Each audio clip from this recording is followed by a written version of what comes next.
first of all, what is your relation to the LGBTQ plus community? Yeah, I'm a lesbian, so yeah, that's my relation. Well, I'm an active member of the LGBT community since almost 20 years ago. In fact, I came out here in Japan. My relationship with the LGBTQIA plus community is that as a teacher, as a drag performer, I try to use my platform as a way to introduce. Well, I'm in Japan, so maybe break the stereotype with more people that even though I present as a male at work, even though I present as a woman here, I can be both at the same time, but also fight for the causes that are really important for me at the same time. How inclusive do you think companies in Japan are when it comes to LGBTQ plus rights? I think it's a little tricky sometimes. I've been working here for 4 years, and my first company was a very traditional Japanese company. So I think everybody always assumes that I'm straight from the way I look.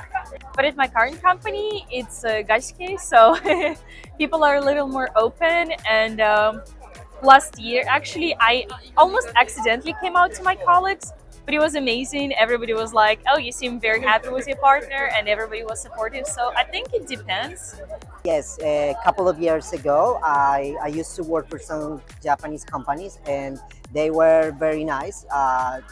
We talk about the LGBT community.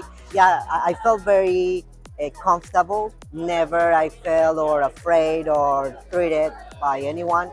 So I really feel so safe, if I can say in that way. I'm an international preschool teacher, so I feel like even though we call ourselves an international preschool, there are still some limitations on what I could do at work. Me, even though, like I said, I present as a boy, but I am also a person who likes to be with boys. Yeah, and I say those things and I wear some costumes in school, but sometimes I do get in trouble for those things, and that kind of makes me feel uncomfortable because what I'm trying to do is not to have fun, but in a way trying to educate the children. This year marks 30 years of Tokyo Rainbow Pride. What changes do you hope to see in Japan within the next 30 years? In Japan, In Japan. it would be great to finally be able to get married. I wish it was more inclusive on governmental level as well. It wasn't just people accepting this, because I feel like as a community we're very accepted overall, but just would be nice to have that extra step where we could also just get married and have families. Well, probably about the marriage. I think Japan has advanced in a lot of things, but about the marriage, I would like to have that opportunity. In fact, I moved to Japan with my partner last week, and so why not? We can get married here and have a Japanese marriage ceremony. That would be a nice thing.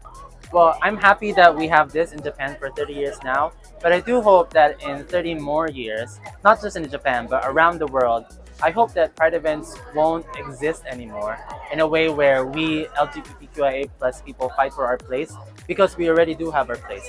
Rather, we can use the Pride event to elevate the other things that actually need to have attention, rather than just fighting for what we think is right, because it's already supposed to be humanely all for us.